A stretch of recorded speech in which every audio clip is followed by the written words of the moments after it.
How did we get from this goofy, happy tone to this super dark, depressing, and melancholic environment? The only place he was able to feel comfortable and be himself. Oh my god!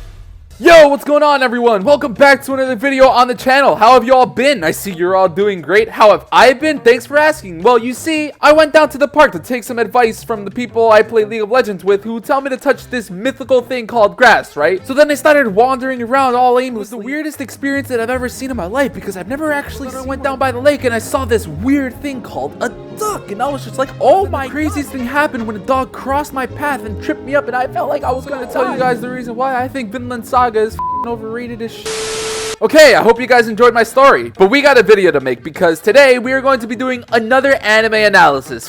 Shocking, I know. And today is the turn of my friend, My Hero Academia, Season 6, Part 1.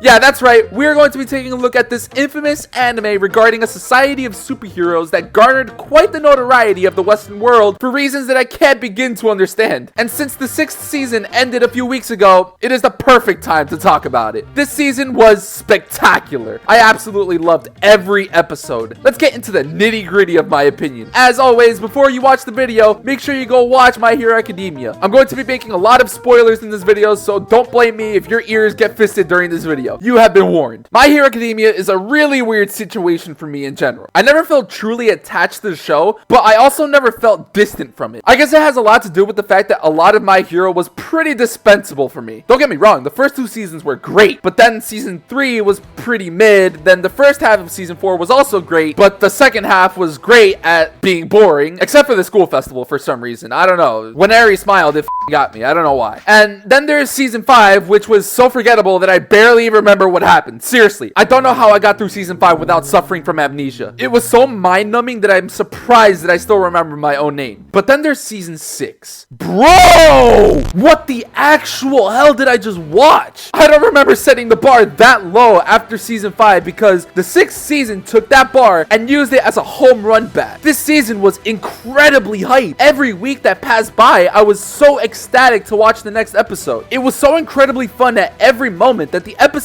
would go by so fast that it would feel like mere seconds had passed. There are many things that I could talk about, but let's organize this a little bit. Let's go in order and start off with some pain. Gin Bubai Gawara, or Twice, as you most likely know him. I'm gonna call him by his name out of respect. His death was incredibly well done in every aspect. Like, the way the roles seemed to be reversed during his death was awesome. It felt like Gin was the hero who'd sacrificed himself to save his friends and companions, and that Hawks was the cold-blooded villain during that scene. It was such a painful death, especially knowing that Gin was not a bad person. He was a careful and thoughtful human being that was unfortunately tossed aside by society. Someone who ended up only being accepted by the people who were considered castaways, villains. It's the only place that accepted him. The only place he was able to feel comfortable and be himself. He was able to make friends and he was able to meet people who really cared for him. Obviously, Hawks isn't blind though. After being undercover for a while and being in the company of Gin, he realized the tremendous person he had in front of him, and so he tried to give him an opportunity to make a better life for himself, but having been cast aside in the first place, he opted to sacrifice himself to fight for the people that took him in from the start. It was a really great part that made my respect for Gin reach heights that I hadn't even known were possible. A respect that also grew for Hawks, who acknowledged this person and only took his life because he had no other choice. Whew! Wow, what a great scene. That was definitely a spectacle to behold. Let's go into some more hype stuff now.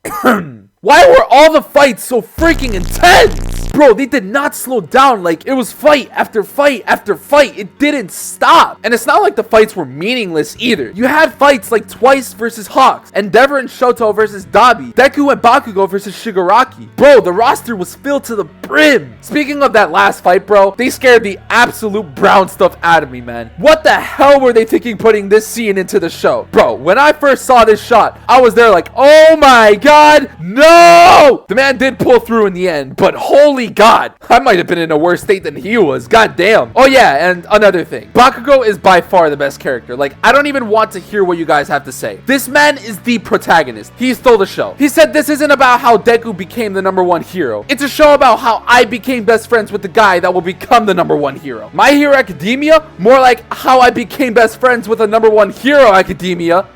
The final season. Nah, but seriously, this man is amazing. It was literally every single time that he appeared on screen that I felt my heartstrings getting tugged. It was just crazy to see how much Bakugo changed from season 1, where he was mercilessly bullying Deku every chance he got, to now where he would unquestionably sacrifice himself to protect the person he considers his best friend, protecting him from getting hurt and also protecting him from hurting himself by sticking him back to the ground whenever Deku gets crowded in his own mind, reminding him constantly that he isn't alone in the things he does, trying to facilitate his path to become the #1 hero. Like, honestly, where the hell would Deku be without Bakugo? Freaking dead, that's where. Seriously, Bakugo, thank you for being there to help this series get a 7th season. It probably wouldn't have got one without you. Alright, more things. The Dark Deku arc. Bro, how did we get from this goofy, happy tone to this super dark, depressing, and melancholic environment? Like, we all know how colorful My Hero has always been, right? Sunshine and rainbows everywhere you look.